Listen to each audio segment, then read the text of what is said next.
Hello, my name is Geneva Riddick Faulkner.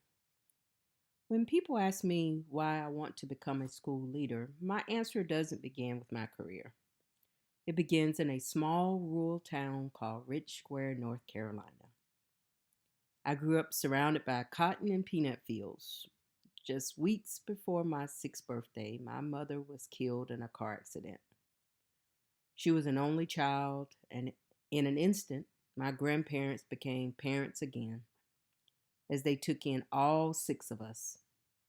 My older brother was the oldest, and the rest of us were girls. I was right in the middle. My youngest sister was only 2 years old. Another younger sister was battling childhood leukemia, and my older sisters and brother were trying to navigate life without our mother. As a 6 year old, I remember thinking everyone else's pain was bigger than mine. My grandmother had lost her only child and her best friend. My grandfather was suddenly trying to hold our family together.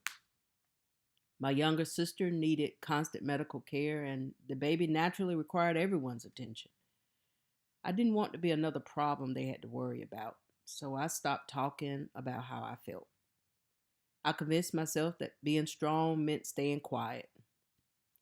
I called myself She Woman because I thought I had to carry my emotions by myself, and I thought I was strong enough to do it. Then I met Mrs. Janice Drew, my first grade teacher at Rich Square Creasy Elementary School. Mrs. Drew noticed what no one else had time to see. She would ask me to stay after school to help dust erasers, straighten the classroom, or organize supplies.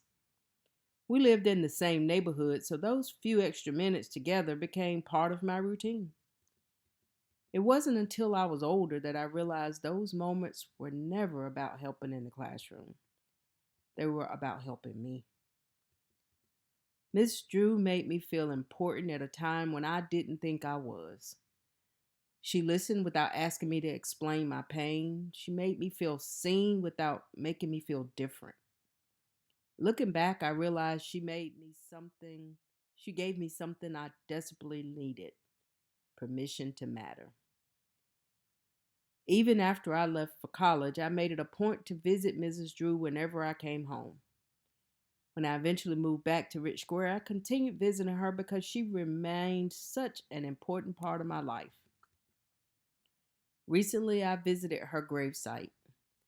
As I stood there, I found myself thanking her for seeing a little girl who was trying so hard to be invisible.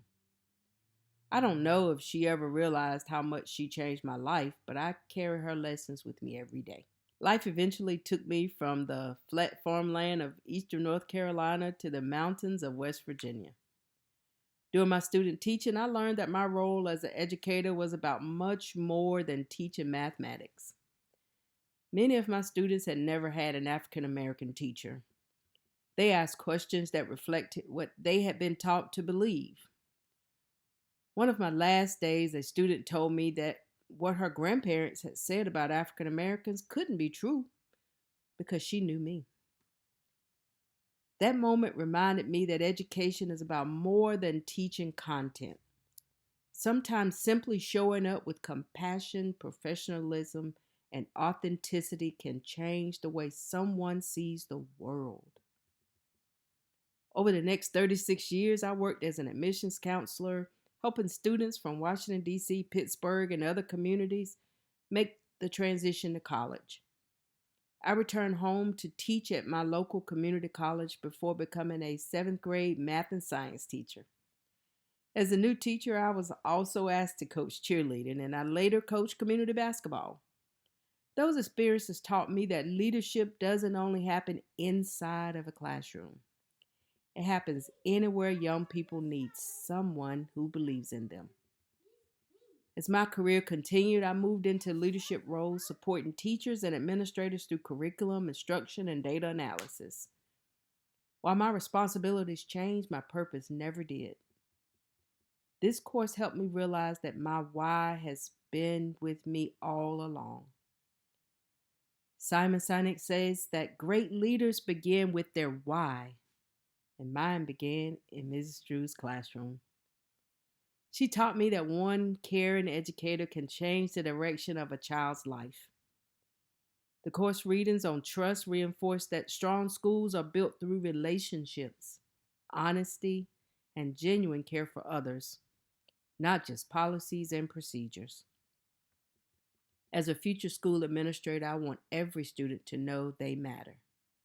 I want every teacher to feel supported, every family to feel welcomed, and every child to have an adult who notices when they're struggling, even if they never say a word.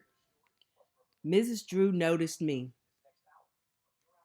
Now, after 36 years in education, I want to spend the rest of my career noticing others. This is my why.